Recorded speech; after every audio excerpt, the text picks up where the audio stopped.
kedua dari mata kuliah kewirausahaan membahas tentang karakteristik, motivasi, dan proses berwirausaha. Oleh karena itu, capaian pembelajaran adalah setelah mempelajari tentang materi ini, mahasiswa diharapkan dapat menjelaskan kembali tentang karakteristik wirausaha dan juga kemudian menjelaskan tentang motivasi berwirausaha, serta mahasiswa dapat menjelaskan kembali tentang proses berwirausaha. Saat ini, banyak ditemui para generasi milenial yang memilih untuk menjadi seorang wirausaha dibanding menjadi seorang karyawan. Pada bab ini akan dijelaskan tentang bagaimana karakter, motivasi, dan proses terbentuknya wirausaha. Nah, teman-teman semuanya, tentunya terdapat berbagai alasan yang mendasari kaum milenial yang lebih memilih untuk berwirausaha daripada menjadi karyawan. Yang pertama adalah lebih bebas mengatur waktu. Hal ini jelas karena apabila mereka menjadi seorang pegawai atau menjadi seorang karyawan, maka mereka akan mengikuti waktu dari tempat di mana mereka bekerja. Sementara apabila mereka menjadi seorang wirausaha, mereka akan bebas mengatur waktu kapan mereka untuk mencurahkan waktunya untuk usaha dan kapan mencurahkan waktunya untuk keluarga maupun untuk dirinya sendiri. Yang kedua adalah tidak terikat dengan berbagai macam peraturan. Sama halnya dengan penjelasan nomor 1 tadi, apabila menjadi seorang wirausaha, tentunya mereka adalah menjadi bos bagi dirinya sendiri. Sementara apabila mereka menjadi seorang karyawan, maka mereka tentunya akan terikat dengan peraturan-peraturan dari perusahaan atau organisasinya. Yang ketiga adalah meningkatkan kreativitas. Nah, ini mungkin saja terjadi karena generasi milenial ini dihujani dengan berbagai macam informasi-informasi yang mengalir deras.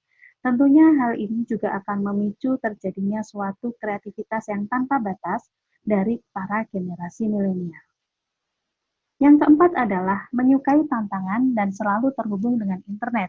Nah, ini merupakan salah satu ciri dari revolusi industri 4.0, di mana semuanya adalah terhubung dengan internet atau IoT. Dengan internet, seseorang bisa melakukan untuk memiliki ide apa aja atau kemudian memiliki bisnis apa saja.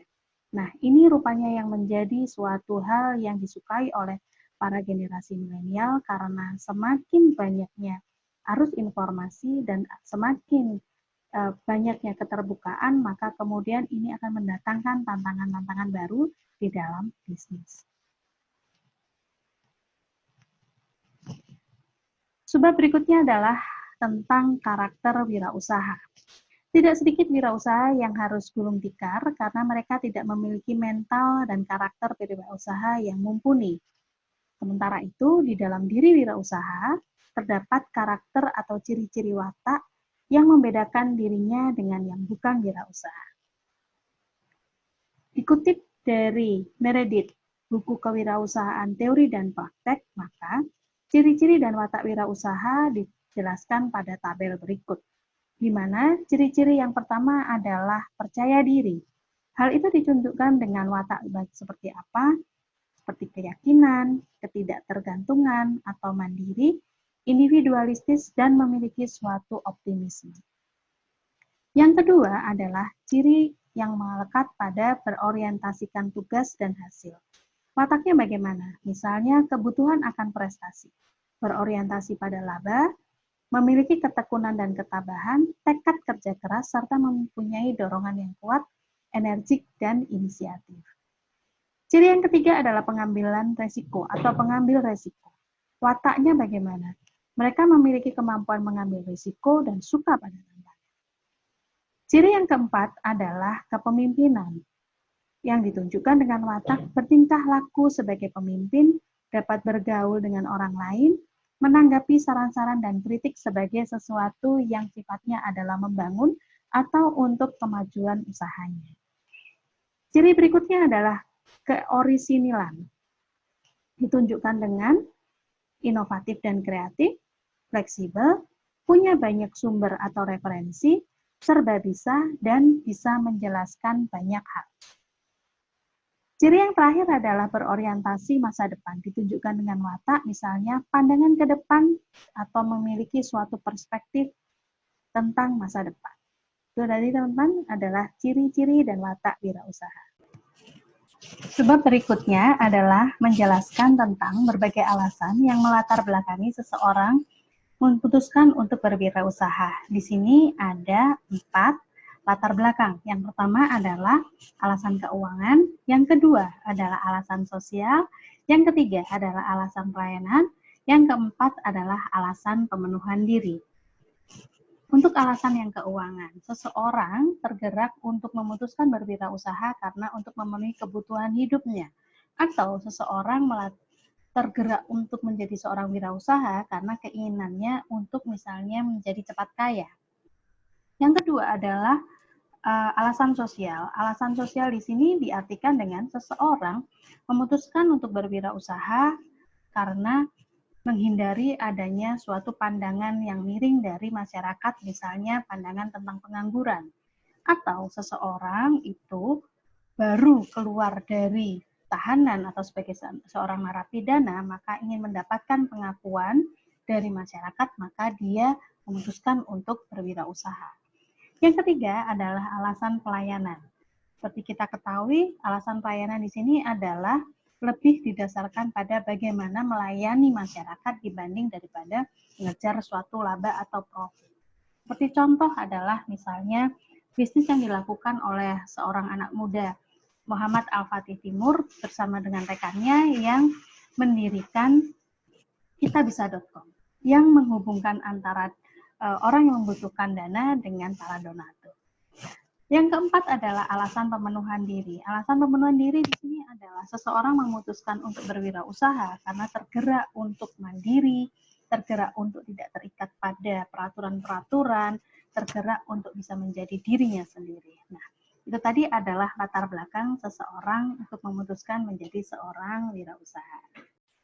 Berikut adalah penjelasan lebih lanjut dari Suryana tentang teori motivasi dari McClellan yang diturunkan pada konteks kewirausahaan.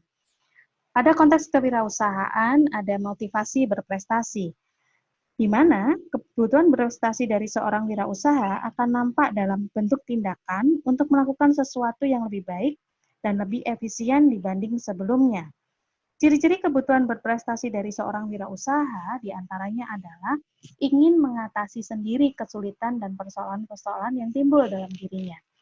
Atau kemudian mereka memiliki suatu tanggung jawab personal yang sangat tinggi, terutama bagi usaha dan juga bagi karyawan atau tenaga kerja yang mereka miliki.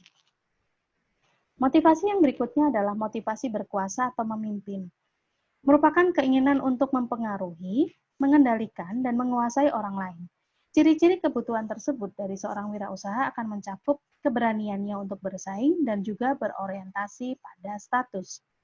Berikutnya adalah motivasi berafiliasi. Di sini merujuk pada keinginan untuk dapat diterima dan disukai oleh orang lain. Wirausaha demikian dicirikan lebih menyukai menjalin suatu networking atau kemudian menjaga hubungan baik dengan orang-orang yang ada di sekitarnya atau orang-orang yang dikenalnya. Mereka memilih untuk bekerja sama daripada kemudian bersaing serta menjaga prasangka.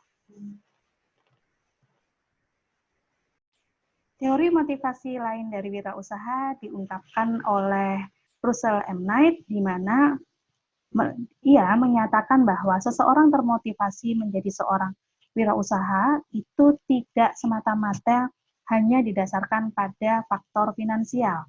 Ada hal-hal lain yang kemudian melatari seseorang untuk termotivasi berwirausaha.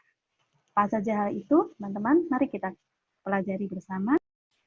Berikut adalah penjelasan lebih lanjut dari Knight tentang motivasi individu untuk berwirausaha yang tadi disampaikan bahwa di luar dari faktor-faktor finansial. Yang pertama adalah foreign refuge, yaitu suatu keinginan seseorang untuk berwirausaha karena adanya potensi dari negara lain yang lebih menjanjikan daripada dari negaranya sendiri. Seseorang akan termotivasi untuk berbisnis di negara lain karena faktor-faktor keuntungan yang lebih menjanjikan. Lalu yang kedua adalah corporate refuge. Di sini dijelaskan bahwa seorang individu, di sini adalah katakanlah sebagai seorang karyawan atau pegawai, cenderung untuk memulai berwirausaha karena hal-hal yang terkait dengan statusnya sebagai seorang pegawai. Bisa pula misalnya karena tidak bisa menjadi bos diri sendiri, bisa pula karena adanya aturan-aturan yang ada dalam suatu organisasi. Nah, karena tidak ingin terikat pada aturan-aturan organisasi, maka ia ingin berwirausaha.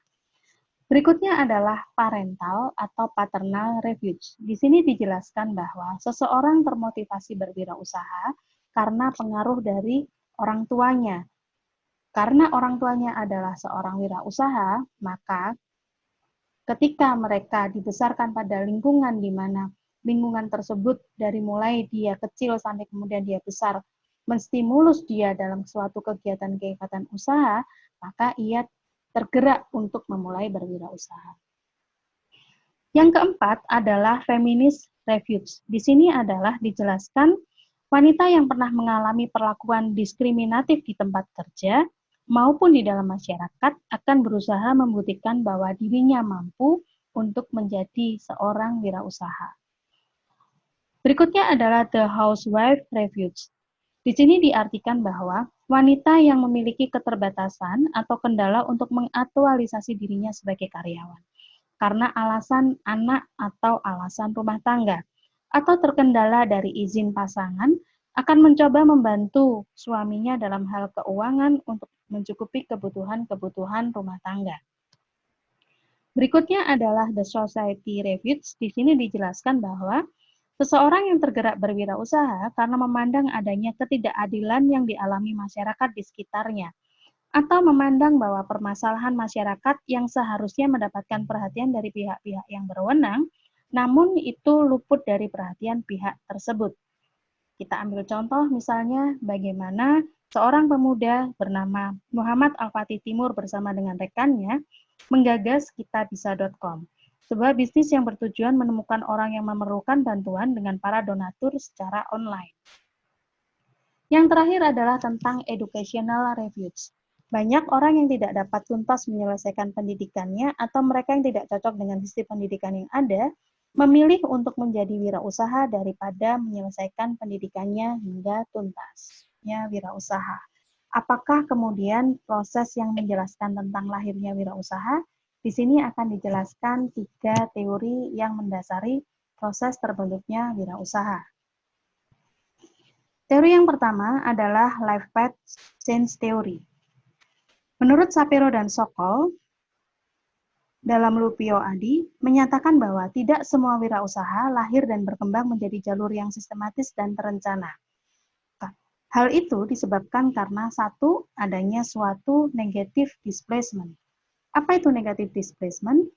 Negative displacement menjelaskan seseorang memutuskan untuk berwirausaha karena dianggap merupakan pilihan terbaik karena sifatnya bebas dan tidak tergantung pada orang lain. Yang kedua adalah being between things. Seseorang yang baru lulus kuliah atau wisuda, atau seorang tahanan yang baru bebas, biasanya mereka merasa berada pada suatu dunia yang baru. Mereka harus tetap berjuang dan bertahan untuk menjadi wirausaha yang bertujuan untuk menjaga kelangsungan hidupnya. Yang ketiga adalah having positive pull, yaitu orang-orang yang bertekad untuk berwirausaha karena mendapatkan dukungan dari mitra kerja, investor, ataupun mentor. Teori yang kedua adalah teori goal-directed behavior theory. Teori menjelaskan bahwa seseorang termotivasi berwirausaha karena ingin meraih tujuan tertentu. Nah, teori yang terakhir yang menjelaskan tentang proses terbentuknya wirausaha adalah decision making theory. Di sini menjelaskan bahwa sebelum mengambil keputusan untuk berwirausaha, seseorang memiliki berbagai macam pertimbangan, di mana pengambilan keputusan seringkali tidak mudah. Bahkan kadangkala membutuhkan konflik dengan dirinya maupun dengan orang lain.